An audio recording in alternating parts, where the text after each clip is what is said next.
আপনারা জানেন আরজি করে খুন এবং ধর্ষণের ঘটনায় মূল অভিযুক্ত হিসেবে একমাত্র সঞ্জয় রায়ের নাম সিবিআই চার্জশিটে রয়েছে এবং সেই তারপরে চার্জ গঠন বা ট্রায়াল শুরু হয়েছে। সাক্ষ্য গ্রহণ পর্ব এই ঘটনায় শেষ হয়েছে বলে জানা যাচ্ছে। 50 জনের সাক্ষ্য গ্রহণ পর্ব এখনো পর্যন্ত হয়েছে। 50তম সাক্ষী হিসেবে কোর্টে সিবিআই এর প্রধান তদন্তকারী অফিসার সীমা পাহুজা তিনি আজকে সাক্ষ্য দেন। শিয়ালদা কোর্টে বুধবার 50 জন সাক্ষীর ক্রস এক্সামিনেশনের সম্ভাবনা রয়েছে এবং তারপর মূল অভিযুক্ত সঞ্জয় রায়ের জেরার প্রক্রিয়া শুরু হবে বলে সূত্রের খবর।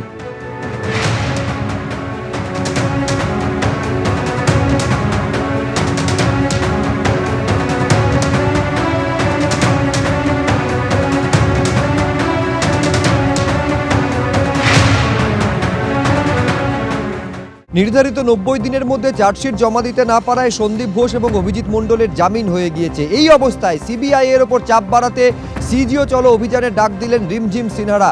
রাত দখলের ডাক যে রিমঝিম সিনহা দিয়েছিলেন তারাই এবার সিজিও চলো অভিযানের ডাক দিলেন। কেন্দ্রীয় এজেন্সির কাছে ডেপুটেশন জমা দিলেন তারা। আইওর থেকে যা শুনলাম সেটা হচ্ছে ওনাদের বক্তব্য, ওনারা আগেও মিডিয়ায় এটা বলেছেন যে ওনারা এই কেসের তদন্ত করছেন এবং ওনারা চাইছেন না যে এই কেসের কোনো ধরনের চুক হলে সেইটা মেন কেসকে কোনোভাবে হার্ম করে। সন্দীপ ঘোষ বা অভিজিৎ মণ্ডল যেহেতু প্রমাণ লোপাটের কেসে ওনারা অ্যারেস্ট হয়েছিলেন, তার প্রেক্ষিতে ওনারা কি ধরনের স্টেপ নিয়েছেন বা ওনারা কিভাবে মনে করছেন যে ওনারা এনশিওর করবেন যে আর কোনো প্রমাণ যাতে লোপাট না হয়, ওনারা আইও ওটাকে খুব মানে স্পেসিফিকভাবে অ্যাড্রেস করেননি। সন্দীপ ঘোষকে যেভাবে আড়াল করার চেষ্টা করা হচ্ছে সেই ঘটনাগুলো দেখেছি যে যদি এখানে কোনোভাবে ক্ষমতাশালী তার কোনো প্রভাবশালী বিষয়কে কাজে লাগিয়ে তিনি নিজেকে বাঁচিয়ে ফেলেন, তাহলে আবার বারবার এই ধরনের কেসগুলো ঝামাচাপা পড়তে থাকবে। আমার মনে হয় না সন্তুষ্ট হতে পারলাম, তার দুটো কারণ। একটা হচ্ছে ওনারা মানে স্পেসিফিক কোনো প্রশ্নের উত্তর দিচ্ছেন না, ওনারা কোনো স্পেসিফিক ডেট দিতে পারছেন না যেই দিনকে ওনারা চার্জশিট দেবেন। নির্ধারিত 90 দিনের মধ্যে চার্জশিট জমা দিতে না পারায় সন্দীপ ঘোষ এবং অভিজিৎ মণ্ডলের জামিন হয়ে গিয়েছে। তার প্রতিবাদে এবার রাস্তায় নামতে চলেছেন চিকিৎসকেরা। তারা ধর্ণা অবস্থানের কর্মসূচি ঘোষণা করেছেন।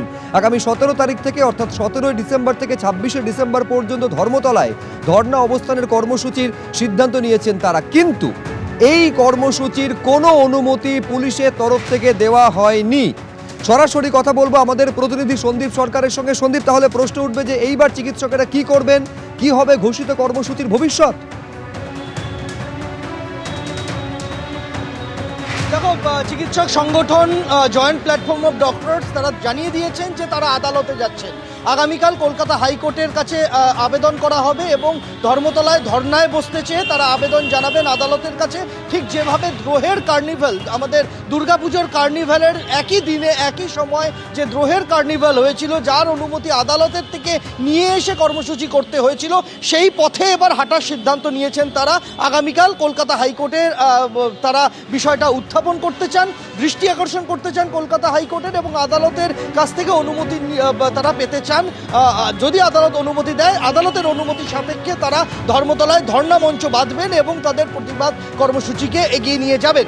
কিন্তু তার আগে কলকাতা পুলিশকে যে ইমেল করা হয়েছিল গতকাল, তার পরিপ্রেক্ষিতে আজকে সন্ধ্যাবেলা কলকাতা পুলিশের জয়েন্ট সিপি হেডকোয়ার্টারের তরফ থেকে পাল্টা ইমেল করে জানিয়ে দেওয়া হয়েছে যে চিকিৎসক সংগঠনের এই কর্মসূচির অনুমতি দিল না কলকাতা পুলিশ। পুলিশের যে ইমেল এসেছে জয়েন্ট প্ল্যাটফর্ম অফ ডক্টরসের কাছে, তাতে কলকাতা পুলিশের তরফ থেকে উল্লেখ করা হয়েছে যে এই কর্মসূচির দরুন এলাকার শান্তি বিঘ্নিত হতে পারে সেই আশঙ্কা থেকে যাচ্ছে এবং এই ইমেলে উল্লেখ করা হয়েছে যে জায়গায় তারা ধর্ণা মঞ্চ তৈরি করতে চাইছেন চিকিৎসকেরা, সেই জায়গায় প্রাক বড়দিন এবং প্রাক নববর্ষের ভালো রকম ভিড় হয়, প্রচুর মানুষজন আসেন, ফলে তার দরুন ট্রাফিকের সমস্যা হতে পারে।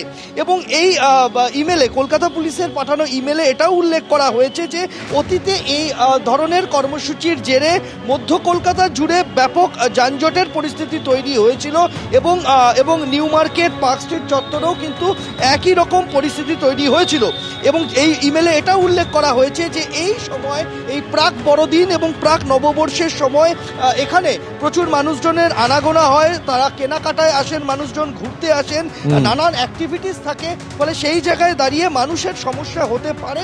একেবারে এই কারণ দেখিয়ে একেবারে সেই অনুমতি পুলিশের তরফে দেওয়া হয়নি। এখন হাইকোর্টে তারা যাচ্ছেন, আদালত কি বলবে সেদিকে নজর থাকবে।